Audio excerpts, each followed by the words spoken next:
Betrayal comes in many forms, often from the people we least expect. I'm 73 years old, and I once believed I'd seen every kind of hardship and disappointment life had to offer. I was wrong. The most profound kind of betrayal came not from a stranger, but from my own flesh and blood. It all began 3 years ago when my daughter Celeste called me in tears. She and her husband Damien were desperate to buy a house, but the cutthroat market was against them. Every offer they made was rejected, often outbid by cash buyers who could close in an instant. "Dad," she sobbed into the phone, "we found the perfect place. It's in a great neighborhood, with good schools for when we have kids, but we need to offer $20,000 over the asking price, and we just don't have it." My heart ached for her. Celeste was my only child. After her mother died 5 years earlier, she was all I had left. I had been living alone in our house for 30 years. The silence and emptiness of the rooms, a constant reminder of my loss. "How much do you need?" I asked. "Dad, I can't ask you to do that." "How much, Celeste?" I insisted. A long pause stretched between us before she finally whispered the number. $40,000. $20,000 for the overage, and another $20,000 for closing costs and moving expenses. The money was there.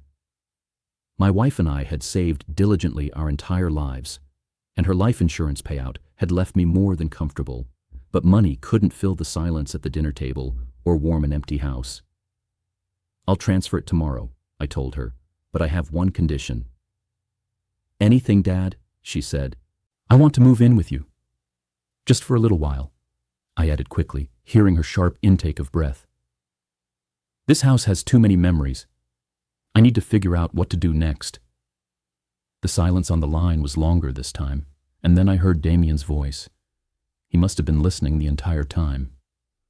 "Of course, Mr. Reynolds, your family. We'd love to have you." His words were polite, but there was a forced, sharp edge to his tone that made my stomach twist. 3 months later, I sold my home and moved into the guest room of the house I'd helped them buy. At first, it seemed like a dream come true. Celeste would cook my favorite meals, and we'd spend evenings watching old movies. I felt a sense of purpose again, a reason to get up in the morning. But as the days turned into weeks, Damien started to change. It was subtle at first. He'd make passive-aggressive comments about the thermostat, or move my coffee mug to the dishwasher while I was still drinking from it. He would interrupt my conversations with Celeste, always with a smile and a flimsy excuse. "Sorry to interrupt, but we need to discuss the mortgage payment," he would say, knowing full well I was in the middle of a story about Celeste's mother. After 6 months, the comments became more direct. "Maybe we should look into senior living communities," he suggested one evening at dinner. "I saw some really nice places that might be more suitable for someone your age." Celeste gave him a look, but she said nothing. Her silence cut deeper than any words could have. I started to withdraw, staying in my room, trying to make myself smaller and less of a burden. I bought all the groceries, paid for utilities, and even bought them a new washing machine when theirs broke. But nothing seemed to be enough. The breaking point came last Tuesday. I was in the kitchen, making breakfast, when Damien walked in, already dressed for work.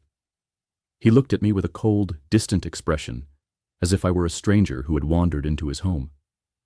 "We need to talk," he said. I set down my coffee cup. "About what?"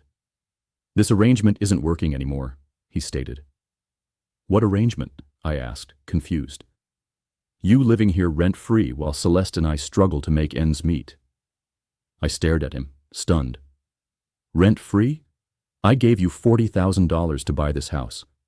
I pay for groceries, utilities. I even—" "That was a gift," he interrupted, his jaw tightening. "And gifts don't come with strings attached. You either pay market-rate rent, or you get out," he yelled, his face turning red. "I'm tired of supporting a freeloader." The word hit me like a physical blow. A freeloader? I had worked in construction for 45 years, never missed a day, and never took a handout from anyone. "Damien, please," I said quietly, trying to reason with him. "I'm not freeloading. I'm family. You're not my family, he spat. You're Celeste's father, and that's where it ends. If you want to stay, you'll pay $1,500 a month plus utilities. $1,500 for a guest room in a house I'd helped them buy. Something inside me snapped. Where's Celeste? I asked, needing to hear this from her. She's at work, and she agrees with me, he said. He pulled out his phone and dialed. I could hear the phone ringing, and then Celeste's tinny voice came through the speaker. Hey babe, what's up? I'm talking to your father about the rent situation, Damien said. Can you tell him what we discussed? Another agonizing pause. Then, my daughter's voice, barely audible, came through the phone. Dad, maybe it would be better if you found your own place. We're trying to start a family, and we need the space. I felt like I was drowning. Celeste, sweetheart, can we talk about this when you get home? I won't be home until late tonight, she said. I'm sorry, Dad, but this is what's best for everyone. The line went dead. I stood in the kitchen of the house I'd helped them buy, surrounded by the furniture I'd helped them move in, looking at the man who had just casually thrown me out of my daughter's life. You have until Friday, Damien said, straightening his tie. I'll be generous and waive the rent for this month.